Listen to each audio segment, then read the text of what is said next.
रात शांत थी, इतनी शांत कि ऐसा लग रहा था जैसे कुछ टूटने वाला है।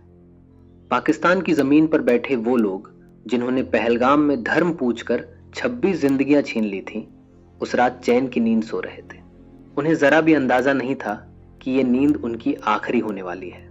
22 अप्रैल 2025 को कश्मीर की बैसरन घाटी में सब कुछ सामान्य था। पर्यटक, परिवार, हंसी और तस्वीरें। लेकिन कुछ ही पलों में ये जगह गोलियों की आवाज से गूंज उठी। आतंकियों ने लोगों को रोका, उनसे नाम पूछा, फिर धर्म पूछा। पुरुषों को कलमा पढ़ने के लिए मजबूर किया गया। जो पढ़ पाया वो बच गया, जो नहीं पढ़ पाया उसे वहीं मार दिया गया। किसी को गोली लगी, कोई चीख भी नहीं निकाल पाया। 26 पुरुष मारे गए, 26 परिवार उजड़ गए, 26 घर अधूरे रह गए। ये सिर्फ एक आतंकी हमला नहीं था, ये भारत की सहनशक्ति की परीक्षा थी। और इस बार सीमा पार हो चुकी थी। भारत ने तुरंत प्रतिक्रिया नहीं दी, कोई शोर नहीं हुआ। पहले हालात को समझा गया, फिर हर पहलू को तौला गया और उसके बाद चुपचाप तैयारी शुरू हुई। शुरुआत डिप्लोमेसी से हुई। इंडस वाटर ट्रीटी को सस्पेंड किया गया, अटारी बॉर्डर बंद हुआ, वीजा रद्द किए गए और पाकिस्तानी प्रोपोगेंडा को डिजिटल इंडिया से बाहर कर दिया गया। दुनिया के लिए संदेश साफ था, अब सिर्फ बयान नहीं होंगे। दिल्ली में एक बंद कमरे के भीतर फैसला हो चुका था। प्रधानमंत्री, रक्षा मंत्री और तीनों सेनाओं के प्रमुख मौजूद थे। सवाल सिर्फ एक था, अब क्या? जवाब छोटा और साफ था, जो जरूरी है वो करो। कोई टाइमलाइन नहीं, कोई दबाव नहीं, सेनाओं को पूरी छूट। यहीं से जन्म हुआ ऑपरेशन सिंदूर।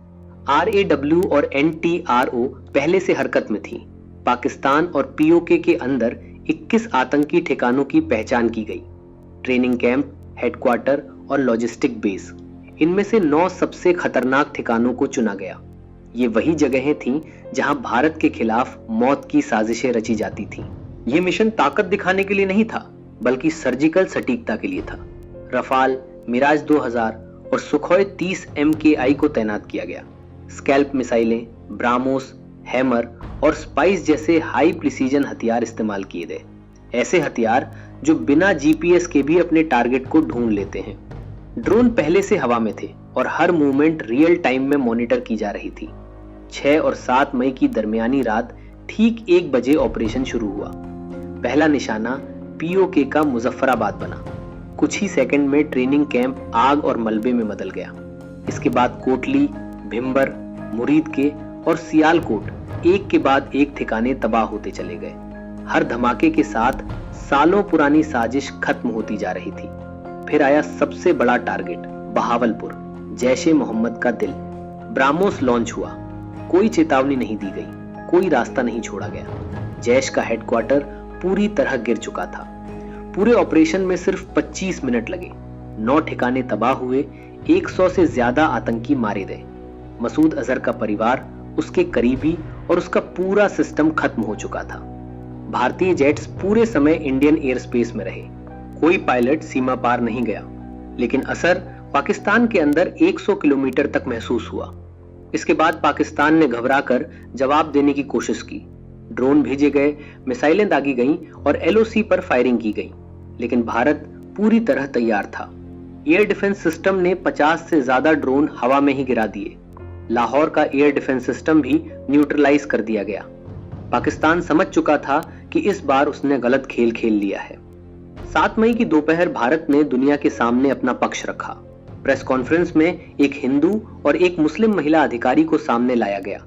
संदेश साफ था, भारत आतंकवाद से लड़ रहा है, किसी धर्म से नहीं।